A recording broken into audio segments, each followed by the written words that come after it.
আমার নামে হচ্ছে আপনার 10 থেকে 12টা মামলা। আমার ছেলে 17 বছর বয়স, ছেলে নামে 2টা মামলা। আমি ওগুলো টিকতে পারিনি, আমার টিকতে দেয়নি, তাই আমি চলে আসি। আমাদের কোনো চাওয়া পাওয়া নেই, আশ্বাস নেই। আমরা ভ্যান চালাই খাবো, গাড়ি চালাই খাবো, কিন্তু আমরা যেন আমাদের যেন মিথ্যা আর কোনো মামলা না হয়। স্বাভাবিক জীবনের আশায় আত্মসমর্পণ করলেন সুন্দরবনের কুখ্যাত দস্যু ছোট জাহাঙ্গীর বাহিনীর প্রধান জাহাঙ্গীর আলম সহ 27 জন সক্রিয় সদস্য। সোমবার কোস্টগার্ডের কাছে আত্মসমর্পণ করেন তারা। আর অন্ধকার জীবনে ফিরে যেতে চান না আত্মসমর্পণকারীরা। এ সময় উদ্ধার করা হয়েছে বিপুল পরিমাণ আগ্নেয়াস্ত্র ও কার্তুজ। জামাল হোসেন বাপ্পার তথ্যচিত্রে ডেস্ক রিপোর্ট। নিরাপত্তা নিশ্চিতে সুন্দরবনে ধারাবাহিক অভিযান চালিয়ে যাচ্ছে বাংলাদেশ কোস্টগার্ড। সরকারের নির্দেশনায় পরিচালিত operation restore pitch in Sundarban এবং অপারেশন ম্যানগ্রোভ শিল্ড এর ধারাবাহিকতায় এবার আত্মসমর্পণ করলেন সুন্দরবনের কুখ্যাত দস্যু ছোট জাহাঙ্গীর বাহিনীর প্রধান সহ 27 জন সক্রিয় সদস্য।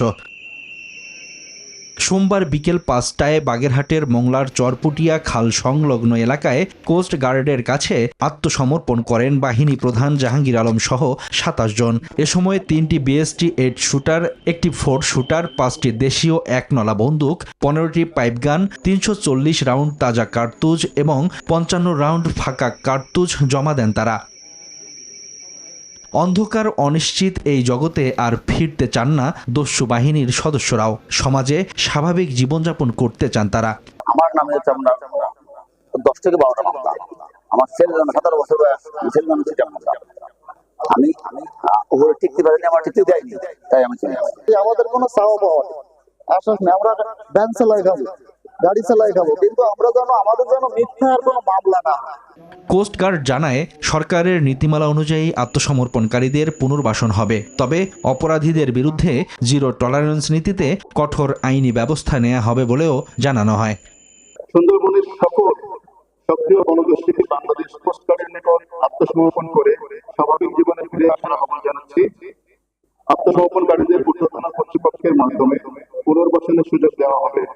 অন্যদিকে যারা অপরাধমূলক কর্মকাণ্ড অব্যাহত রাখবে তাদের বিরুদ্ধে সরকারের জিরো টলারেন্স নীতির আলোকে কঠোর আইনি ব্যবস্থা গ্রহণ করা হবে। সুন্দরবনকে পুরোপুরি দস্যুমুক্ত করতে নিয়মিত অভিযান ও গোয়েন্দা তৎপরতা অব্যাহত রাখার কথা জানিয়েছে কোস্টগার্ড। সুন্দরবনের সব সক্রিয় বনদস্যুকে আত্মসমর্পণ করে স্বাভাবিক জীবনে ফিরে আসার আহ্বান জানায় সংস্থাটি। Desk report, news 24।